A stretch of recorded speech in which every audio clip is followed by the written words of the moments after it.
going to hell for nobody. I had a best friend, and matter of fact, I ain't seen, he was my best friend, I ain't seen dude in maybe 20 years.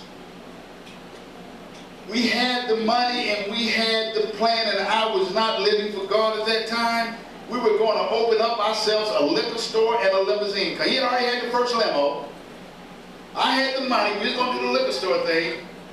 And it was that time, 100 years before I met my wife, we were actually dating a pool of models. 200 years. But God did something to me, who was living in a fallen state. I was in a place, I was living in Hartford, Connecticut. I wanted to have my cake and eat it too. I wanted to be saved but play unsaved. And I would have people come over my house, and I had Bibles and commentaries, and I hid all of them in another room in my home. But when you came to my house, you had a full stock bar. I had the parties where we'd be eating caviar. And then one day, God, who loved me so much, he took a guy who literally was flying around on Learjets. I'm not making this up. Okay, I had companies sending Learjets to pick me up, to fly me around for purpose. I was getting paid insanely. I would go to the liquor store. I would, what's that up there? That costs $80 a bottle. Give me that. One day, this fake me out believer who still prayed to God on Sundays, one day God happened to bless me like this. I drove up to my company, which I was the boss, I was the plant manager. And I saw the vice president looking out at my window. The vice president of the company was sitting on my desk. His office is in Tampa. What are you doing at my desk? He didn't call me and tell me he was coming. Bad news. I walked in there and I was relieved of my responsibility. Give me a big fat check. The devil said, you still paid, boy. I got back to my apartment and I did not take 6 steps. I fell on my knees and said, God, I want to thank you for letting me know I'm still your child. I want to thank you for this correction, for your word tells me you discipline those whom you love. Let me connect this. I called Miami, Florida. I used to live there. And this woman said, baby, don't you worry about a thing. You come on back to Miami. I got you. I didn't know if I went back to Miami. I went back there in Raleigh. Then I called this girl, this model in Texas. Baby, not to worry. Come on, baby. I got you. I called my best friend. Dude, not a problem. You know my house is big. We're going to keep our vision going. And I told everybody that I called. Ain't happening. I told my best friend, I said, Al, I can't roll with you. I said, dude, I'm going back to church. No, dude, we can go back to church. I said, no, dude, I can't go back to church with you. Because if me and you hang together, I ain't going to live for God. Yeah. That hurt him. Good. Maybe he went back.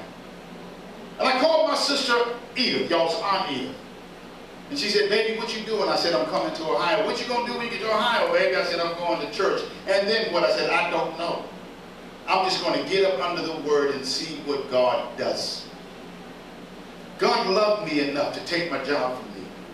God loved me enough to let me get so low that I was thinking about suicide. God loved me so much that I was unemployed, broke, I was on the verge of losing everything. God loved me so much that he pruned me, that he stripped me, that he cut dead wood out of my life, that he took away things that I love, that I might grow and bear fruit. Yeah. He does what he's got to do. See, when God prunes us, listen, it's for one reason. It's never to hurt you. It is always that he would produce more fruit. If you are his child and your world falls apart, God is not even punishing you. He is pruning you to develop you so that you may bear fruit. Yes, he disciplines those he loves, but that is so that he can correct us, that we may bear more fruit. Many Christians do not enjoy the pruning process. I don't. But he prunes us in two ways. He cuts away the dead wood that can spread disease and insects. And he cuts away, ready for this, living tissue on the vine. Because some tissue on the vine can be drawing an unbalanced amount of substance from the vine and causing the other branches and not be able to bear a complete fruit. So he has to cut away living tissue so that the quality of the fruit is not jeopardized. Listen, sometimes he cuts away whole bunches of grapes so that it can produce a better fruit.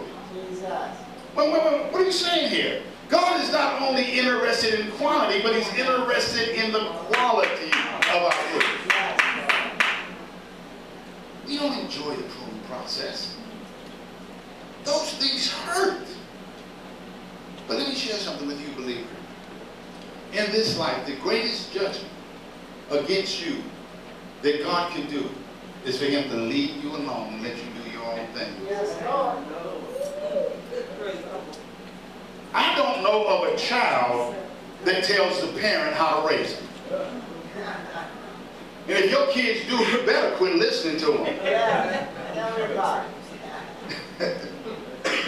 That's real. But he prunes us for his glory. A branch would say, this hurts, don't do this. But understand something, when he cuts, let me tell you this. Sometimes God cuts away things from us that we love. He cuts away things from us. I don't see nothing wrong with that. I wasn't sinning. And God says, no, you wasn't. But if I take that out of your life, you'll depend on me more. If I cut that out of your life,